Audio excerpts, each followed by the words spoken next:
Hey guys, welcome back to CMA Junction. In this video, we are going to continue study note 8 related to strategic financial management, that is security analysis and portfolio management. Today we are going to start with coefficient of variation as a tool to measure risk. हमने अभी तक देखा है covariance और हमने correlation भी देखा है ना, लेकिन अभी तक हमने कोएफिशिएंट ऑफ वेरिएशन नहीं देखा है। कोएफिशिएंट ऑफ वेरिएशन क्या है? नॉर्मल है। अगर आप देखें कि हम स्टैंडर्ड डेविएशन किसी भी चीज़ का देखते हैं तो क्या सिर्फ स्टैंडर्ड डेविएशन से दो सिक्योरिटी को कंपेयर किया जा सकता है? फॉर एग्जाम्पल हमारे पास सिक्योरिटी है ए और बी, एक का स्टैंडर्ड डेविएशन है 10%, एक का है 30%। स्टैंडर्ड डेविएशन क्या डिनोट करता है? रिस्क डिनोट करता है। क्या हम इससे कंपेयर कर सकते हैं कि ए अच्छा है कि बी अच्छा है? तो आंसर है नो, एज यहाँ पे आपको सिर्फ यही पता चल रहा है कि रिस्क कितना है। हमको रिस्क के साथ क्या क्या क्या देखना होता है? हमको रिस्क के साथ रिटर्न को भी ध्यान में रखना होता है। और जब तक आप रिस्क के साथ रिटर्न को कंपेयर नहीं करेंगे तब तक आप ये नहीं फाइंड आउट कर सकते कि कौन सी सिक्योरिटी आपके लिए ज़्यादा बेनिफिशियल है। फॉर एग्जाम्पल यहाँ पे 10% रिस्क पे आपको 10% रिटर्न मिल रहा है और यहाँ पे 30% रिस्क पे आपको 40% रिटर्न मिल रहा है। अगर सिर्फ स्टैंडर्ड डेविएशन हम देखते हैं तो हमारे लिए बेनिफिशियल कौन सा होता? रिस्क के हिसाब से ए बेनिफिशियल होता। लेकिन जब हमने उसको रिटर्न के साथ कंपेयर किया तब हमको पता चला कि पर यूनिट रिटर्न अगर हम चेक करें एज कंपेयर टू रिस्क तो यहाँ पे 1% रिस्क लेने से 1% रिटर्न मिल रहा है, लेकिन यहाँ पे वो परसेंटेज बढ़ जाता है। यहाँ पे आपको 1% रिस्क के बदले 1.33% रिटर्न मिल रहा है। इन दैट केस अगर आप रिटर्न और रिस्क को साथ में कंपेयर करें तो आपके लिए बेनिफिशियल कौन सा होगा? बी। ठीक है, सो वही चीज कोएफिशिएंट ऑफ वेरिएशन करता है, मतलब ये इन दोनों को डिवाइड करके फाइंड आउट करता है। सो 10 डिवाइडेड बाई 10 यहाँ पे आपका होगा 30 divided by 40। So I hope आपको क्लियर हुआ हो। यहाँ पे आपको पूरा एक रिटर्न के लिए एक रिस्क लेना पड़ रहा है और यहाँ पे आपको 1% रिटर्न के लिए 0.75 रिस्क लेना पड़ रहा है। सो आई होप आपको अच्छे से क्लियर हुआ हो कि किस तरीके से हमें कैलकुलेट करते हैं, और वही चीज़ यहाँ पे कैलकुलेट करता है हमारा coefficient of variation. Coefficient of variation calculate करने के लिए आपको लेना होता है standard deviation divided by average expected return, जो कि हमने यहाँ पे किया। ठीक है, ये नॉर्मल था, इजी था हमारे लिए। नेक्स्ट आता है कोवेरियंस, जो कि हम पहले पढ़ चुके हैं। हम इसके फॉर्मूला, इसका रेंज इन डिटेल हम यहाँ पे देख रहे हैं। सो कोवेरियंस हमको एक्सप्लेन करता है deviation of return of portfolio from its mean value. So हम कितना डेविएट हो रहे हैं हमारे मीन वैल्यू से, ये कौन बताता है? कोवेरियंस बताता है। सो ये दो सिक्योरिटीज का हम लेते हैं एक साथ। सो दो वेरिएबल होंगे, दो वेरिएबल में कितना मूवमेंट आ रहा है वो हम यहाँ पे कंपेयर करते हैं, क्योंकि अगर डेविएशन देखा जाए तो वो हम स्टैंडर्ड डेविएशन की तरह कैलकुलेट करते हैं। यहाँ पे आप लेते हैं एब्सोल्यूट मेजर ऑफ को मूवमेंट बिटवीन टू वेरिएबल्स। दो वेरिएबल्स के बीच में कितना मूवमेंट हो रहा है वो हम कोवेरियंस के थ्रू फाइंड आउट करते हैं। सो कोवेरियंस निकालना हमने पहले ही सीख लिया जब हमने बीटा निकालना सीखा था। तो बीटा के अंदर हमको क्या चाहिए होता है? Correlation between A and B multiplied by standard deviation of A divided by standard deviation of market। ठीक है, सो स्टैंडर्ड डेविएशन A क्या है? A हमारी सिक्योरिटी है और M हमारा मार्केट को डिनोट करता है। सो उसी में कोरिलेशन के थ्रू हमने कोवेरियंस का फॉर्मूला देखा था, आप पिछली क्लास में देख सकते हैं। सो ये कोवेरियंस किस तरीके से निकाला जाता है? अगर आपके पास प्रोबेबिलिटी अवेलेबल नहीं है, in that case deviation of security A multiplied by deviation of security B का सम आप लेंगे डिवाइडेड बाय एन। और अगर आपके पास प्रोबेबिलिटी अवेलेबल है, in that case deviation of A into deviation of B into P का आपको सम लेना है। सो इस तरीके से हम कोवेरिएशन ऑफ ए एंड बी निकालते हैं, कोवेरियंस। ठीक है, सो रेंज क्या होता है कोवेरियंस का? कोवेरियंस एक एब्सोल्यूट मेजर है जो कि रिलेशनशिप बताता है दो सिक्योरिटीज की, और ये रेंज करता है प्लस इन्फिनिटी से लेके माइनस इन्फिनिटी का, मतलब कुछ भी वैल्यू हो सकती है, 100, 200, 300, 400, कुछ भी वैल्यूज हो सकती है, और माइनस में भी आपकी कहीं तक भी वैल्यू माइनस में जा सकती है कोवेरियंस से रिलेटेड। अब हम देखने वाले हैं कोरिलेशन एंड डाइवर्सिफिकेशन। सो ये एक इम्पॉर्टेंट टॉपिक है, समझना बहुत इंपॉर्टेंट है। कोरिलेशन हमको पता है क्या होता है। कोरिलेशन को हम नोट करते हैं ऐसे, ठीक है। और अगर हम मार्केट और किसी सिक्योरिटी का निकालते हैं तो हम एस और एम लिखते हैं, S for security and M for market. And अगर हम सिक्योरिटीज़ का निकाल रहे हैं तो A security and B security, इस तरीके से उसको डिनोट किया जाता है, ठीक है। कोरिलेशन कोएफिशिएंट एक measure of closeness of relationship है बिटवीन टू रैंडम वेरिएबल्स। दो रैंडम वेरिएबल कितने क्लोज हैं एक दूसरे से वो हम फाइंड आउट करते हैं with the help of correlation coefficient. So based on covariance and standard deviation के थ्रू हम कैसे निकालते हैं, तो जब हमने बीटा निकालना सीखा था तब हम यही फॉर्मूला यूज करते थे। फिर उसके बाद प्रोबेबिलिटी डिस्ट्रीब्यूशन में अगर देखा जाए तो यहाँ पे हम कोवेरियंस की जो वैल्यू हमने उसको यहाँ रख दिया, डिवाइडेड बाय सेम वैल्यूज हमने लिए। सो कोवेरियंस को हम कैसे सॉल्व करेंगे, हमने वो रख दिया और ये ले लिया, ठीक है। तो सेम फॉर्मूला है ये दोनों। नेक्स्ट आता है हिस्टोरिकल रियलाइज्ड रिटर्न्स के थ्रू। सो यहाँ पे विथआउट प्रोबेबिलिटी ही ये आप यूज कर सकते हैं, अगर प्रोबेबिलिटी हो तो आप ये यूज नहीं कर पाएंगे, ठीक है।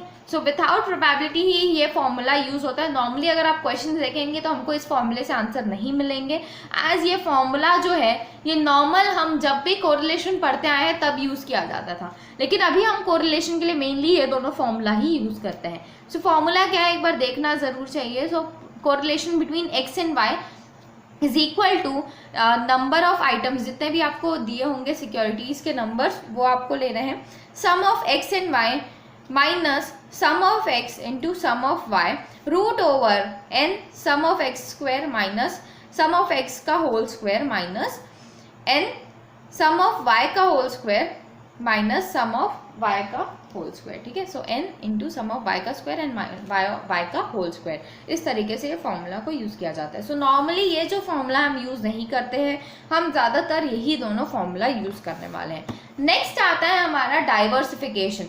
सो डाइवर्सिफिकेशन क्या होता है हमको पहले से पता है, मतलब एक सिक्योरिटी में अगर इन्वेस्ट कर रहे हैं तो उसमें ज़्यादा रिस्क होगा एज कम्पेयर टू अगर आप उन्हीं में डाइवर्सिफाई हो जाए, मतलब 3-4 सिक्योरिटीज़ में आप इन्वेस्ट करेंगे तो उससे आपको ज़्यादा बेनिफिट हो सकता है, ठीक है। सो ये नॉर्मली यहाँ पे मैंने आपको बोला हो सकता है, मतलब कंफर्म नहीं है कि होगा। अब ये कंफर्मिटी किसके ऊपर डिपेंड करती है, कंफर्मिटी डिपेंड करती है कोरिलेशन के ऊपर। सो कोरिलेशन क्या है उसी के हिसाब से डिसाइड होता है कि डाइवर्सिफिकेशन हमारा वर्क करेगा कि नहीं। अगर हम डाइवर्सिफाई हो रहे हैं, 1 से 2 सिक्योरिटीज में हम इन्वेस्टमेंट कर रहे हैं, सो उससे हमको बेनिफिट होने वाला है कि नहीं, वो कोरिलेशन के थ्रू हम फाइंड आउट करते हैं। सो इनका रिलेशनशिप समझना बहुत इंपॉर्टेंट है, relationship between diversification and correlation. So सबसे पहले मैं आपको बता दूं जो कोरिलेशन की वैल्यू है वो हमारी, जैसे हमने कोवेरियंस देखा वो -∞ से लेकर +∞ तक कहीं भी हो सकता है, लेकिन जो कोरिलेशन है वो -1 से लेके +1 के बीच में ही रहेगा, इसके इधर उधर नहीं जाएगा। सो -1 से +1 के बीच में ही हमारा कोरिलेशन की वैल्यूज रहती है। सो अगर हमारा कोरिलेशन +1 है तो उसको हम बोलते हैं perfectly positive correlation. So normally हमारा ये कोरिलेशन निकालना, डाइवर्सिफिकेशन करना, इन सब का मेन एम क्या है, हमारा मेन एम है हमको रिस्क को कम करना है, ठीक है। सो रिस्क को कम करने के लिए हम ये यूज कर रहे हैं, ठीक है। सो अगर हमारा कोरिलेशन +1 है, इन दैट केस हम उसको बोलते हैं परफेक्टली पॉजिटिव कोरिलेटेड। अब ये परफेक्टली पॉजिटिवली कोरिलेटेड क्यों बोला जाता है, इसको पूरा सॉल्व करके फाइंड आउट करेंगे। सो हमको पता है हम कोरिलेशन कहाँ यूज करते हैं, एक तो बीटा फाइंड आउट करने के लिए, और साथ साथ जब हम पोर्टफोलियो का रिस्क कैलकुलेट करते हैं तब हमको इसकी जरूरत होती है। सो एज हम यहाँ पे रिस्क मेन एम ले रहे हैं तो हम रिस्क में कैसे यूज करते हैं सबसे पहले तो वो देखते हैं। पोर्टफोलियो का अगर हम रिस्क निकाल रहे हैं, सबसे पहले मैं रिस्क स्क्वायर शो कर रही हूँ, एज रूट हमको लेना होता है स्टैंडर्ड डेविएशन के लिए। सो ये कैलकुलेट करने के लिए हमको लेना पड़ता है, फॉर एग्जांपल हमारे पास 2 सिक्योरिटीज हैं ए एंड बी। सो हम लेंगे स्टैंडर्ड डेविएशन ऑफ ए का स्क्वायर, वेट ऑफ ए का square, plus standard deviation of B का स्क्वायर, वेट ऑफ बी का square, plus 2 into standard deviation of A, standard deviation of B, weight of A and weight of B, और इसके साथ हम लेते हैं correlation between A and B, ठीक है। सो ये नॉर्मली हमारा फॉर्मूला होता है। अब फॉर एग्जांपल हमारे पास ये कोरिलेशन की वैल्यू हो गई 1। सो 1 हो गई तो हमारा फॉर्मूला क्या होगा, हमने यहाँ पे कोरिलेशन की वैल्यू ए एंड बी की वैल्यू 1 पुट कर दी। इन दैट केस हमारा क्या होगा फॉर्मूला, सारी चीज़ें सेम रहेंगी, बस लास्ट में हमारा कोरिलेशन में हमने यहाँ पे 1 पुट कर दिया, तो इसकी वैल्यू 1 हो गई तो हमारे पास क्या बचा। Standard deviation of A, standard deviation of B, weight of A and weight of B, ये हमारी वैल्यू बची। सो अगर आप फॉर्मूला देखें, जैसे मैंने आपको किसके साथ कनेक्ट करके बताया था, a प्लस बी का होल स्क्वायर, बस हम इसमें क्या एक्स्ट्रा ऐड करते थे, correlation between A and B. So अगर आप ये फॉर्मूला देखें तो अब a प्लस बी का होल स्क्वायर वाला फॉर्मूला बन गया a square plus B square plus 2ab। So इसको हम क्या ऐसा लिख सकते हैं क्या, standard deviation of A, weight of B, standard deviation of B, weight of B. सो हम इसको इस तरीके से भी शो कर सकते हैं, है ना, क्योंकि ये पूरा फॉर्मूला इसी के उस अंदर आ गया। सो ये हो गया हमारा पोर्टफोलियो ऑफ रिस्क का square, that is variance. So अगर हमको पोर्टफोलियो का रिस्क निकालना है, इन दैट केस ये स्क्वायर भी हट जाएगा। सो हमारे पास क्या बचा, standard deviation of A, weight of A plus standard deviation of B, weight of B. So normally अगर आप इस फॉर्मूले को देखें तो ये किससे रिलेटेड दिख रहा है, हमारा रिटर्न वाला फॉर्मूला। रिटर्न, अगर पोर्टफोलियो का रिटर्न निकालना है तो हमको क्या लेना होता है, return of A, weight of A, return of B, weight of B. So उससे सिमिलर हो गया है। सो नॉर्मली इसको लीनियर मॉडल बोला जाता है। ये फॉर्मूला हमारा लीनियर मॉडल में आ गया। अब लीनियर मॉडल में आने से क्या हुआ, अब यहाँ पे अगर आप देखें तो इसका रिस्क और इसका रिस्क, यहाँ पे कुछ कम होने वाला है क्या, आंसर है नो। हमारा हमने देखा था अगर आप डाइवर्सिफाई करते हैं तो आपका risk for example security A में था 10%, सिक्योरिटी बी में था 20%, तो इतने भी चांसेस हो जाते थे कि ये जो है आपका इन दोनों से नीचे चले जाए, दैट इज 5% और 0%, इस केसेस तक भी जा सकता है। लेकिन यहाँ पे क्या होगा आपका, यहाँ पे आपका जो रिस्क है वो और आगे बढ़ सकता है, ठीक है, या फिर इन दोनों के बीच ही रह सकता है। मतलब यहाँ पे हम बोल सकते हैं कि जो हमारा रिस्क है वो यहाँ पे कम नहीं होने वाला। जो हमने डाइवर्सिफिकेशन का बेनिफिट देखा था कि हमारा रिस्क इससे भी कम हो जाता है, मतलब जितना आपके रिस्क है सिक्योरिटीज़ का उससे भी कम हो जाता है।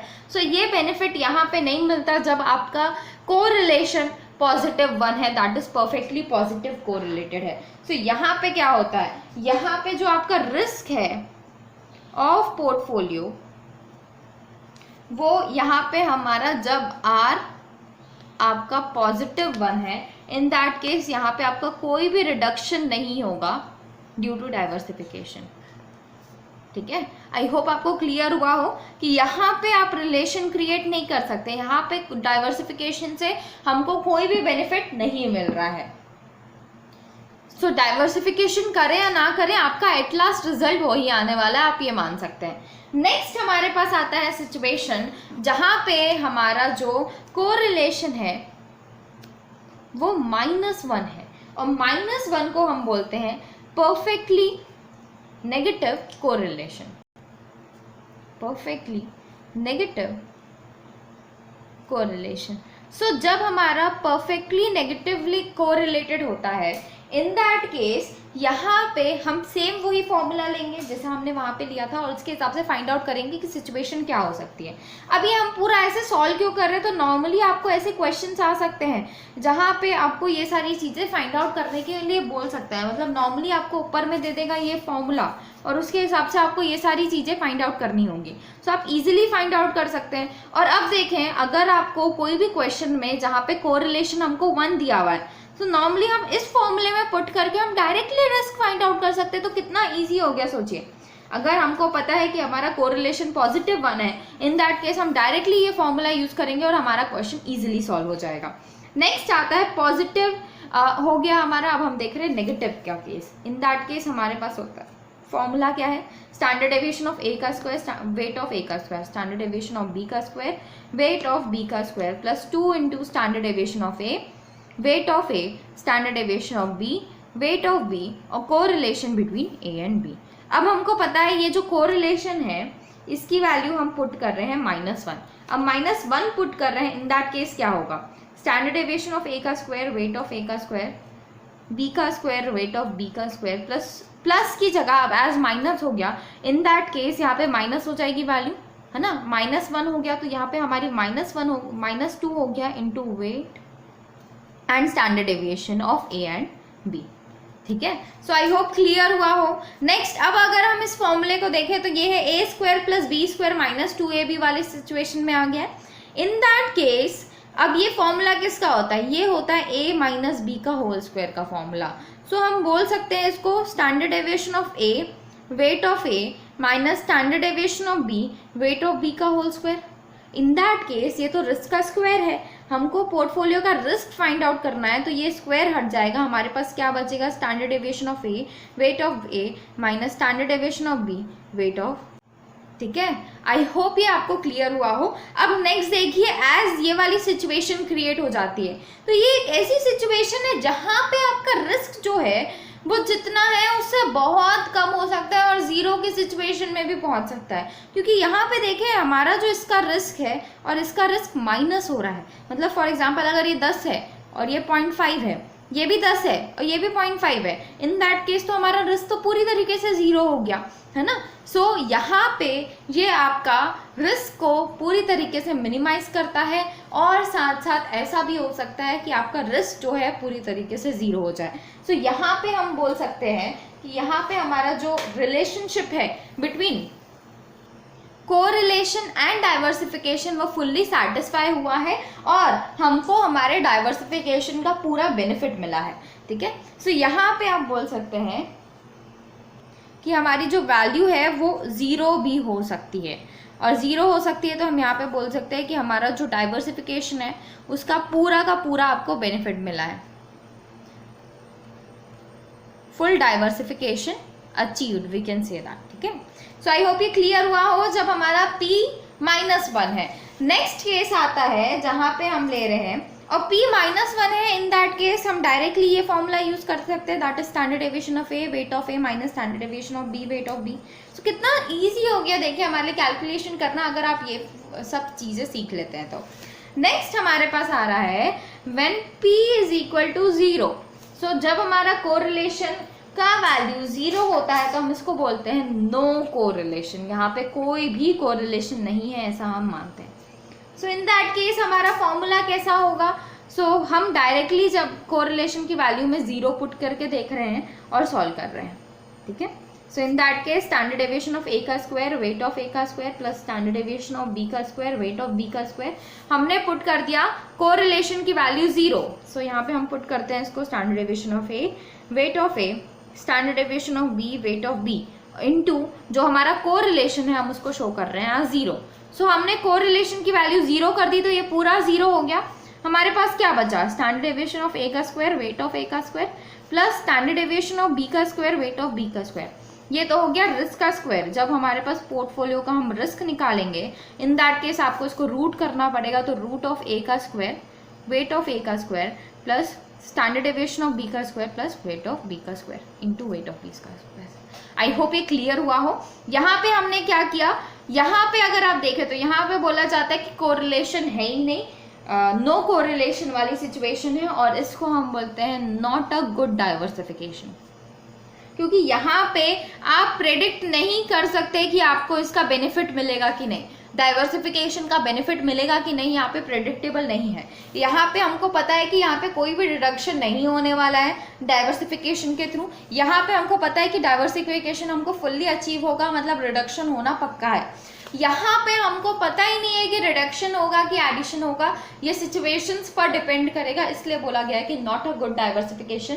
और यहाँ पे हम प्रेडिक्ट नहीं कर सकते कि इन्वेस्टमेंट किस तरफ मूव होगा, मतलब हमारा रिस्क और बढ़ सकता है कि कम हो सकता है, कुछ भी यहाँ पे प्रेडिक्ट नहीं किया जा सकता। आई होप आपको अच्छे से समझ आया हो कि हम किस तरीके से डाइवर्सिफिकेशन को एनालाइज करते हैं और कोरिलेशन को एनालाइज करते हैं, ताकि फाइंड आउट कर सके कि हमारे को उसका अचीवमेंट होगा कि नहीं, हमको उसके रिजल्ट्स मिलेंगे कि नहीं। नेक्स्ट हमारे पास आता है portfolio with minimum level of risk. हमको पता है कि हमारा जो रिस्क है वो अलग अलग सिक्योरिटीज का क्या होगा, ऑफ कोर्स ये बात है आपको क्वेश्चन में अवेलेबल होगा। अब हम चाहते हैं कि जब हम पोर्टफोलियो बना रहे हैं हमारा, तो हम रिस्क को कम करें। अब रिस्क को मिनिमम करना है, मतलब जितना कम हो सके उतना कम हमको करना है। इन दैट केस अगर आपको r is equal to -1, that is ये r, हम कोरिलेशन को r से भी डिनोट करते हैं पर हम as p से डिनोट कर रहे हैं, इसलिए मैं यहाँ पे p ही लिख रही हूँ। When p is equal to -1 that is correlation हमारा -1 है। इन दैट केस यहाँ पे हमको पता है कि हमारा जो रिस्क है वो 0 भी हो सकता है, और इसके लिए हमारे पास फॉर्मूला क्या है जो हमने यहाँ पे डिराइव किया है। So portfolio risk is equal to standard deviation of A weight of A minus standard deviation of B weight of B. So normally अगर आपको अपना रिस्क मिनिमाइज करना है इन दैट केस यहाँ पे आपको आपका पोर्टफोलियो रिस्क को आपको डिनोट करना है standard deviation of A weight of A minus standard deviation of B weight of B से। सो नॉर्मली अगर समझ लीजिए हमारा मेन एम क्या होता है जब हम मिनिमाइज कर रहे हैं रिस्क, हमको फाइंड आउट करना होता है कि हम कितना सिक्योरिटी ए में इन्वेस्ट करें और कितना सिक्योरिटी बी में इन्वेस्ट करें। ये किस पे डिपेंड करेगा कि हम उसको कितना वेटेज दे रहे हैं, ठीक है। सो ये वेट निकालना हमारा मेन एम होता है जब हम रिस्क मिनिमाइज करना चाहते हैं। इन दैट केस अब हमको पोर्टफोलियो रिस्क पता है कि हमको कहाँ लेके जाना है, जीरो, क्योंकि यहाँ पे हम मैक्सिमम कितना लेके जा सकते हैं, जीरो तक। सो हमारा स्टैंडर्ड डेविएशन ऑफ ए हम मान लेते हैं कि जो वेट ऑफ ए है वो x है। सो वेट ऑफ ए को x मान ले तो x डिनोट कर दिया, और वेट ऑफ b को मान लेते हैं हम 1 माइनस एक्स। अब 1 माइनस एक्स हमने क्यों माना, क्योंकि हमको पता है कि इन टोटल जो हमारा वेट है वो कितना होता है, हमारा इन टोटल वेट होता है 1। अब 1 होता है, इन दैट केस सिर्फ 2 सिक्योरिटीज का ही हम मिनिमाइज कर रहे हैं। नॉर्मली देखिएगा हमारा जो कोरिलेशन है वो भी 2 सिक्योरिटीज के लिए निकलेगा, और हमारा जो ये है हम जो कैलकुलेट कर रहे हैं मिनिमम लेवल ऑफ रिस्क वो भी आप 2 सिक्योरिटीज के लिए निकाल सकते हैं एक बार में। इन दैट केस 2 सिक्योरिटीज है हमारे पास, सिर्फ हम यही मान के चल रहे हैं। इन दैट केस हमारा टोटल वेट कितना होना चाहिए, 1। जब भी आप प्रोबेबिलिटी निकालते हैं तो प्रोबेबिलिटी हमारी कितनी होनी चाहिए, 1, और प्रोबेबिलिटी को ही हम वेट बोलते हैं। इन दैट केस ये हमारा कितना होना चाहिए, 1 माइनस एक्स। सो बची हुई वैल्यू हमारी वेट ऑफ बी बन जाएगी, दैट इज 1 माइनस एक्स। अब यहाँ पे आप वैल्यूज पुट करके आप एक्स की वैल्यू निकाल सकते हैं जब आपको स्टैंडर्ड डेविएशन ऑफ ए और स्टैंडर्ड डेविएशन ऑफ बी पता है, ठीक है। सो नॉर्मली हम ये वाला फॉर्मूला यूज कर सकते हैं, अदरवाइज अगर हम ये फॉर्मूला भी यूज करें तो ये सारी सिक्योरिटीज के लिए यूज हो सकता है जहाँ पे आपका R1 है, R0 है, दैट इज कोरिलेशन 1 है, कोरिलेशन 0 है, या फिर कोरिलेशन -1 है। तो तीनों केसेस में आप इसको यूज कर सकते हैं ये वाले फॉर्मूले को, और ये वाला सिर्फ आप कब यूज कर पाएंगे जब आपकी कोरिलेशन बिटवीन सिक्योरिटीज कितना है, -1। आई होप क्लियर हुआ हो। आप एग्जाम्पल्स देखेंगे तो और अच्छे से इस पर क्लैरिटी आ जाएगी। अगर कोई और केस है, मतलब R is equal to that is correlation हमारा -1 नहीं है, इन दैट केस, या फिर आपका कोरिलेशन -1 है, तब भी आप इसको यूज कर सकते हैं, ठीक है। सो 2 सिक्योरिटीज हैं A and B. So proportion of investment in A, security A में हमको कितना इन्वेस्ट करना चाहिए, हमको ये फाइंड आउट करना पड़ेगा ताकि हम मिनिमाइज कर सकें। सो हमको निकालना है उसका वेट। सो वेट कैसे निकलेगा, ये नॉर्मल फॉर्मूला आपको यही यूज करना पड़ेगा। हमारे पास 2 सिक्योरिटी है, आपको लेना पड़ेगा standard deviation of B that is security B का square minus covariance between A and B divided by standard deviation of A का square standard deviation of B का स्क्वायर, दोनों ऐड करेंगे -2 into covariance of A and B. So normally आपको ये formula आपको याद करना होगा, आज हमको यही यूज करना है हमारा वेट फाइंड आउट करने के लिए जब आपको रिस्क को मिनिमाइज करना है। Proportion of investment in security B, so as हमको वेट ऑफ ए मिल गया तो दूसरे का कितना होगा, 1 minus weight of A. Weight of B कैसे निकालेंगे, 1 माइनस वेट ऑफ ए, ठीक है। आई होप ये क्लियर हुआ आपको। हम डायरेक्ट एग्जाम्पल पे चलते हैं ताकि फुल क्लैरिटी आए, कोई भी कंफ्यूजन इस पे ना रहे। सो हम देखने वाले हैं अभी इलस्ट्रेशन नंबर 4। सो इलस्ट्रेशन नंबर 4 देखिए, सिक्योरिटी है हमारे पास एक्स एंड वाई, और उनका स्टैंडर्ड डेविएशन दिया हुआ है 3% और 9%। एक्स का है 3% और वाई का है 9%। नितिन है जिसके पास 20 लाख रुपए है और वो इन्वेस्ट करना चाहता है दोनों सिक्योरिटीज में, एक्स और वाई में वो इन्वेस्टमेंट करना चाहता है। सो आपको बताना है कि रिस्क को मिनिमाइज करने के लिए उसको कहाँ कहाँ कितना कितना इन्वेस्ट करना चाहिए, मतलब एक्स में कितना और वाई में कितना। और आपको साथ साथ कोरिलेशन कोएफिशिएंट भी दिया हुआ है एक्स एंड वाई का, एक जगह -1 है, -0.3 है, 0 है एंड 0.6 है। सो चलिए स्टार्ट करते हैं क्वेश्चन। डायरेक्टली हम क्वेश्चन देखते हैं और पूरे हम जो भी फॉर्मूला हमने अभी तक देखा है वो हम यूज करेंगे। सो इलस्ट्रेशन नंबर 4 हम देख रहे हैं। यहाँ पे हमारे पास क्या क्या चीजें अवेलेबल है हम वो रिकॉर्ड कर लेते हैं। सबसे पहले स्टैंडर्ड डेविएशन ऑफ एक्स है that is 3%, standard deviation of Y है दैट इज 9%, फिर कोरिलेशन हमारे पास अवेलेबल है एक्स एंड वाई का, ये 3 है हमारे पास, सॉरी 4 हमारे पास अवेलेबल है, -1, 0.3 और हमारे पास है 0 एंड 0.6, ठीक है। सो ये सारे हमारे पास अवेलेबल है और हमको फाइंड आउट करना है कि हम कितना वेट दें एक्स पे और कितना वेट दें वाई पे। सो ये दोनों चीजें फाइंड आउट करना काम किसका है, हमारा। सो चलिए स्टार्ट करते हैं क्वेश्चन। सबसे पहले हम फर्स्ट केस ले रहे हैं जहां पे हमारा correlation between x and y है -1। सो इसके लिए मैंने आपको शॉर्टकट बता दिया, आप शॉर्टकट भी यूज कर सकते हैं। कैसे? हम लेंगे directly portfolio risk is equal to standard deviation of A weight of A minus standard deviation of B weight of B, जहां पे हम मान रहे हैं अब x और y इसको नाम दे दिया, इसलिए मैं आपको वेट ऑफ ए को हम ले रहे हैं a और वेट ऑफ b को ले रहे हैं हम 1 माइनस ए। ठीक है, सो अब portfolio risk is equal to standard deviation of A हमारे पास 3% है इनटू वेट ऑफ ए हम ले रहे हैं, minus standard deviation of B है 9 मल्टीप्लाइड बाय 1 माइनस ए। ठीक है, और पोर्टफोलियो रिस्क हम जब -1 है तो हमारा पोर्टफोलियो रिस्क कितना मिनिमम हो सकता है? 0 तक भी जा सकता है, इसलिए हमने यहाँ पे 0 ले लिया। 3a माइनस 9 प्लस 9a, अब इसको सॉल्व करेंगे तो आपको यही वैल्यूज मिलेंगी। So 0 is equal to 12a minus 9। अगर हम इसको सॉल्व करें तो a की वैल्यू आपके पास आएगी 0.75, that is weight of x हमको मिल गया 0.75। सो वेट ऑफ y कितना होगा? अगर वेट ऑफ x 0.75 है तो वेट ऑफ y होगा 0.25, है ना, क्योंकि 1 माइनस 0.75 करेंगे तो आपके पास 0.25 अवेलेबल होगा। सो अब इसके थ्रू हम फाइंड आउट कर सकते हैं कि हमको कितनी इन्वेस्टमेंट करनी चाहिए। हमारे पास टोटल इन्वेस्टमेंट का अमाउंट कितना है? 20 लाख रुपीज। ठीक है, सो x में कितना करना चाहिए? x के लिए आप कीजिए 20 lakh into 0.75, that is equal to 15 lakh rupees, and y is equal to 20 lakh into 0.25, that is equal to 5 lakh rupees। तो इस तरीके से हमको इन्वेस्टमेंट करना चाहिए। सो नॉर्मली आप ये फॉर्मूला भी यूज कर सकते हैं, अदरवाइज अगर आप इसी के लिए ये वाला भी फॉर्मूला यूज करेंगे तो वो भी आप अप्लाई कर सकते हैं। ठीक है, सो नेक्स्ट केस हम देख रहे हैं। इसके बाद नेक्स्ट केस है हमारे पास जहाँ पे correlation between x and y हमारे पास अवेलेबल है 0.3 माइनस में। ठीक है, सो -0.3 है। अब हमको यूज करना पड़ेगा ये फॉर्मूला, क्योंकि वाला फॉर्मूला कब बस यूज हो सकता है? जब आपका कोरिलेशन -1 है। सो अब हम स्टार्ट कर रहे हैं जहाँ पे correlation between x and y हमारे पास -0.3 है।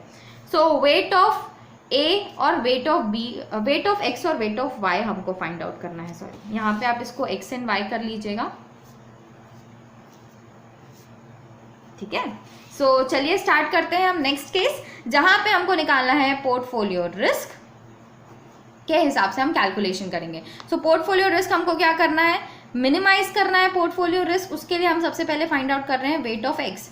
सो वेट ऑफ एक्स कैसे फाइंड आउट होगा? स्टैंडर्ड डेविएशन ऑफ वाई का square minus correlation between x and Y, sorry covariance between x and Y divided by standard deviation of x का square plus standard deviation of Y का square minus 2 into covariance between x and Y. अब अगर question देखें तो question में हमारे पास correlation available है क्या? कोवेरियंस अवेलेबल है क्या? तो आंसर है नो। अब कोवेरियंस अवेलेबल नहीं है तो किस तरीके से निकालें? हमको पता है कि अगर correlation between x and Y है तो वो कैसे निकलता है? Covariance between x and Y divided by standard deviation of X into standard deviation of Y. So अगर हम इसको ही पूरा उल्टा कर दें, in that case covariance of x and Y कैसे निकलेगा? Correlation between x and Y multiplied by standard deviation of X into standard deviation of Y. So इसमें आपको सिर्फ वैल्यूज पुट करनी है। हमारे पास ये अवेलेबल है 0.3 माइनस में, into standard deviation of X हमारे पास अवेलेबल है 3% और स्टैंडर्ड डेविएशन ऑफ वाई हमारे पास अवेलेबल है 9%। दैट इज इक्वल टू ये आपका आएगा -8.1। सो कोवेरियंस हमारा निकल गया -8.1। अब इस फॉर्मूले में आपको पुट करना है। सो हम यहाँ पे कंटिन्यू कर रहे हैं। Weight of X is equal to, सबसे पहले हमारे पास है स्टैंडर्ड डेविएशन ऑफ वाई का स्क्वायर। सो 9 है हमारा standard deviation of Y, so उसका स्क्वायर माइनस हमने अभी वैल्यू निकाली है दैट इज -8.1 डिवाइडेड बाय आपके पास आता है स्टैंडर्ड डेविएशन ऑफ एक्स का स्क्वायर दैट इज 3 का स्क्वायर प्लस 9 का स्क्वायर माइनस 2 इंटू -8.1। सो हमने उस फॉर्मूले में पूरी वैल्यूज यहाँ पे पुट कर दी। अब अगर आप इसको सॉल्व करेंगे तो ये हमारे पास अवेलेबल होगा 89.1 divided by 106.2 that is equal to 0.839। तो हमको वेट ऑफ एक्स पता चल गया। अब अगर आप इसको 1 माइनस 0.839 हम अगर करें तो हमारे पास वेट ऑफ वाई भी पता चल जाएगा दैट इज इक्वल टू 0.161। सो हमने वेट ऑफ वाई भी यहाँ पे पता कर लिया। अब इसके हिसाब से इन्वेस्टमेंट भी आप निकाल सकते हैं कि इन्वेस्टमेंट हमको वेट ऑफ एक्स में कितनी करनी चाहिए, मतलब एक्स वाले में कितनी इन्वेस्टमेंट करनी चाहिए। सो हमको लेना पड़ेगा 20 लाख मल्टीप्लाइड बाय 0.839 और वाई के लिए हम लेंगे 20 लाख मल्टीप्लाइड बाय 0.161। सो अगर हम यहाँ पे वैल्यूज पुट करें तो ये आपके पास आएगा 16,78,000 एंड यहाँ पे आपके पास आएगा 3,22,000। आई होप क्लियर हुआ हो। बहुत ईजी, हमको फॉर्मूले में पुट करना है। एक और हम देख लेते हैं ताकि हमको अच्छे से क्लियर हो जाए। सो नेक्स्ट हमारे पास आ रहा है जहाँ पे हमको लेनी है कोरिलेशन की वैल्यू 0। सो चलिए स्टार्ट करते हैं। थर्ड केस जहाँ पे कोरिलेशन की वैल्यू हम 0 लेंगे। सो हम फाइंड आउट करेंगे सबसे पहले weight of X. Weight of x का फॉर्मूला क्या है, स्टैंडर्ड डेविएशन ऑफ वाई का square minus covariance between x and Y divided by standard deviation of x का square standard deviation of Y का square minus 2 into covariance between x and Y. So covariance हमने अभी find out कर लिया, but क्या वो इसके लिए वर्क करेगा? तो आंसर है नो, क्योंकि यहाँ पे आपका कोरिलेशन वापस से चेंज हो गया। सो आपको कोवेरियंस भी वापस से निकालना पड़ेगा। कोवेरियंस कैसे निकलेगा? आपका जो भी कोरिलेशन है multiplied by standard deviation of X multiplied by standard deviation of Y. So correlation हमारा 0 है, multiplied by standard deviation of X 3, standard deviation of Y 9। तो आंसर एटला 0 ही होने वाला है। सो अगर हम देखें तो अब यहाँ पे वैल्यूज पुट करनी है तो 9 स्क्वायर माइनस कोवेरियंस हमारा आया 0, 3 का स्क्वायर प्लस 9 का square minus 2 into 0। So at last अगर हम इसको सॉल्व करें तो आपके पास आएगा 81 divided by 90 that is equal to 0.9। So 0.9 हो गया वेट का एक्स का। सो वाई का आ जाएगा 0.1। सो इन्वेस्टमेंट अगर हम देखें, सो इन्वेस्टमेंट हमको एक्स में कितनी करनी चाहिए, 20 लाख इंटू 0.9 और वाई में करना चाहिए 20 lakh into 0.1 that is equal to ये आएगा आपका 18 लाख और ये हमारे पास आएगा 2 लाख रुपीज़। लास्ट केस हमारे पास आता है जहाँ पे आपको दिया हुआ है हमारा कोरिलेशन दैट इज 0.6। सो यहाँ पे हमको सॉल्व करना है। सो सबसे पहले हम कोवेरियंस ही फाइंड आउट कर लेते हैं। कोवेरियंस कैसे निकलेगा, correlation between x and Y multiplied by standard deviation of x into standard deviation of Y. So यहाँ पे अगर हम वैल्यूज पुट करें so 0.6 multiplied by 9 into 3 that is equal to 16.2 आ गया हमारा कोवेरियंस। सो अब हम निकालेंगे weight of X. So weight of X के लिए चाहिए स्टैंडर्ड डेविएशन ऑफ वाई का square minus covariance of x and Y divided by standard deviation of x का स्क्वायर प्लस वाई का square minus 2 into covariance of x and Y. So values अगर हम put करें सो 9 square minus यहाँ पे हमारी value है 16.2, 3 square plus 9 square minus 2 into 16.2 that is equal to ये आपकी वैल्यू आएगी 64.8 डिवाइडेड बाय 57.60। और अगर आप इसको सॉल्व करें तो ये हमारा आ रहा है वेट दैट इज 1.125। हमने क्या देखा था, दोनों का वेट मिला के आपका कितना होना चाहिए, 1 होना चाहिए। इन दैट केस अगर आप देखें कि वेट ऑफ एक्स जो है वही 1.125 आ जा रहा है, सो वेट ऑफ वाई क्या आएगा। यहाँ पे आप बोल सकते हैं कि यहाँ पे जो है हम रिस्क को रिड्यूस करना पॉसिबल नहीं है, हम यहाँ पे रिस्क रिड्यूस नहीं कर पाएंगे, ठीक है। सो नॉर्मली जो आपका रिस्क दिया हुआ है 3% related to weight of X, हमारे एक्स की सिक्योरिटी का, वो उतना ही रहने वाला है, वो इससे नीचे नहीं जाएगा। सो इससे हमको यही चीज़ पता चलती है। आई होप ये क्वेश्चन आपको अच्छे से क्लियर हुआ। हमने इलस्ट्रेशन नंबर 4 देखा अभी। नेक्स्ट अगर हम देखें सो नेक्स्ट है हमारे पास इलस्ट्रेशन नंबर 5। इलस्ट्रेशन नंबर 5 में आपको एक्सपेक्टेड रिटर्न दिया हुआ है और रिस्क दिया हुआ है 2 सिक्योरिटीज़ का। इन्वेस्टर प्लान कर रहा है इन्वेस्ट करने के लिए 80% of its funds in share P और 20% इन क्यू, मतलब वेट आपको पहले से अवेलेबल है 0.8 in P and 0.2 in Q, ठीक है। Director believe that correlation coefficient between the returns of the share is +1। Correlation भी आपको दिया हुआ है +1 है और कैलकुलेट करना है आपको returns from the proposed portfolio of share P and Q. Returns of portfolio निकालना है और रिस्क ऑफ पोर्टफोलियो निकालना है, जो कि बहुत ईजी है। हमको डायरेक्टली फॉर्मूले में पुट करना है और हमारे पास ये आ जाएगा। इसके बाद बोल रहा है कि सपोज कीजिए correlation coefficient P and Q का -1 है। इन दैट केस कंपनी को जीरो रिस्क पोर्टफोलियो कैसे मेंटेन करना है, मतलब उसका रिस्क पूरा जीरो हो जाए। सो आई होप ये क्वेश्चन आप इजीली सॉल्व कर सकते हैं, क्योंकि यहाँ पे आपको डायरेक्ट रिटर्न्स निकालना है, जो कि हमने पहले ही सीख लिया है। रिटर्न कैसे निकलेगा पोर्टफोलियो का आपको चाहिएगा एक्सपेक्टेड रिटर्न, जो भी सिक्योरिटीज का है उसको हम मल्टीप्लाई कर देंगे हमारे वेट से, जो हमको यहाँ पे पता है। सो 15 multiplied by 0.8 and 22 multiplied by 0.2, दोनों को ऐड कर दीजिए, आपका पोर्टफोलियो रिटर्न आ गया। नेक्स्ट आता है पोर्टफोलियो का रिस्क। सो पोर्टफोलियो रिस्क का दो सिक्योरिटीज के लिए हमारे पास फॉर्मूला है। क्या फॉर्मूला है? हमारा फॉर्मूला है standard deviation of A, weight of A का स्क्वायर। सो हमारे पास पी क्यू है, तो पी क्यू करके ही मैं शो कर रही हूँ। Next standard deviation of Q, weight of Q का square, plus 2 into standard deviation of P, weight of P, standard deviation of Q, weight of Q, and correlation between P and Q. So हमारे पास सबकी value पता है, इसमें आपको put करना है और इसका रूट कर लेना है। सो आपके पास डायरेक्ट स्टैंडर्ड डेविएशन आ जाएगा ऑफ पोर्टफोलियो। लास्ट क्वेश्चन आ रहा है हमारे पास, सपोज कीजिए correlation coefficient between P and Q -1 है। सो -1 वाला केस भी मैंने आपको बता के रखा है, आप वो इजी वे भी फॉलो कर सकते हैं, और हमने जो फॉर्मूला देखा उसमें डायरेक्टली पुट भी कर सकते हैं।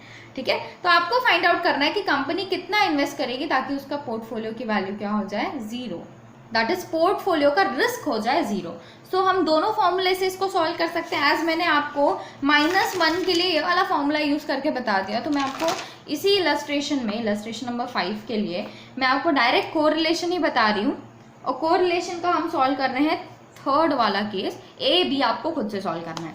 सो यहाँ पे हमारा कोरिलेशन कितना है, -1, हम फॉर्मूले में पुट करेंगे। फॉर्मूला क्या है हमारा, स्टैंडर्ड डेविएशन ऑफ हमारे पास पी और क्यू है, तो स्टैंडर्ड डेविएशन ऑफ क्यू का स्क्वायर, ये आप निकाल रहे हैं पी के लिए, minus covariance of P and Q divided by standard deviation of P का square plus standard deviation of Q का square -2 into covariance of P Q. As covariance available नहीं है तो हमको कोवेरियंस फाइंड आउट करना पड़ेगा। कोवेरियंस कैसे find out करेंगे? So covariance of P and Q is equal to, हमको चाहिए उसका correlation between P and Q multiplied by standard deviation of Q and standard deviation of P, that is equal to -1 into standard deviation आपको दिया हुआ है 3 and 7।